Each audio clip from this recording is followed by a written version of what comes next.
I set myself a challenge towards the end of last year. It's now halfway through May. My goal was to make a video every 2 weeks for a year.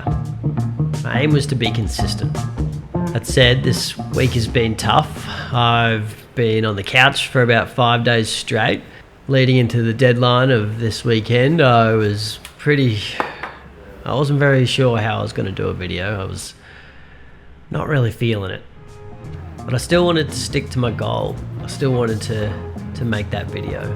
And it kind of got me thinking about what I really wanted to achieve in this project.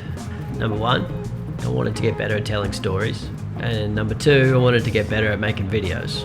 I wanted these things for a variety of reasons. And there's two main stories that help me to use consistency as a way to get there. First one is about my friend Jackson. And Jacko is a muso. I've known him for about 5 years, and in that time he's made songs and recorded them and started a band with another mate, Scotty, and they've made a bunch of songs in that time. But it wasn't until about a year ago that he told me he was dedicating just Tuesday mornings to writing songs. He sort of got a bit distracted by social media stuff and posting things and doing all the things you think you're supposed to be doing, apart from the thing that you're actually supposed to be doing. And anyway, he dedicated the time, Tuesday mornings, to making songs. And he did that every week. And it's been about a year now. And in that time, he's written and recorded more songs than in the previous 4 years that I've known him. And he really inspired me to put a project in a consistent place in the calendar and stick to that for a length of time. I think having a personal connection to someone who's using a strategy like consistency has helped me to kind of cling to it as something that is good and works, and kind of given me a bit of a kick up the bum to be like, all right, I can do this too. I'm going to do it. All right, we'll both do it. That kind of thing. And the second story is one that my brother shared with me. It's of an experiment that was conducted in the 90s in the University of Florida. James Clear wrote about it in his book Atomic Habits. And the story is of a Professor Jerry Uelsmann, and he had a photography class. At the start of the term, he divided his class into 2 parts. Everyone on the left side of the classroom, he explained, would be in the quantity group. They'd be graded solely on the amount of the work that they produced. And on the final day of the class, he would tally the number of photos submitted. 100 photos would rate an A, 90 would be a B, 80 photos C, etc, etc. Meanwhile, everyone on the other side of the room would be in the quality group, and they'd be graded only on the excellence of their work. They'd only need to produce 1 photo during the semester, but to get an A, it had to be a nearly perfect image. At the end of the term, he was surprised to find that all of the best photos were produced by the quantity group.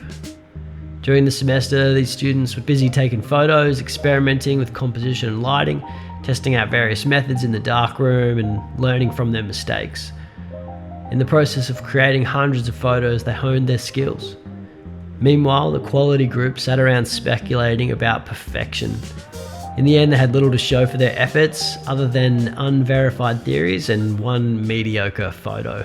So yeah, I like this approach. I think it rings true about how to get good at something. That old saying has been around for a long time for a reason: practice makes perfect.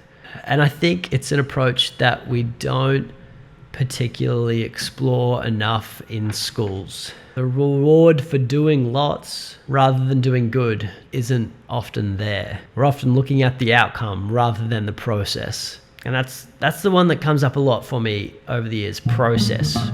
How do we encourage this idea of process? How do we embrace this idea of process in an education setting? I keep coming back to it again and again. In my own life, it's practicing the process that gets you good at something, not trying to do a good version of that thing.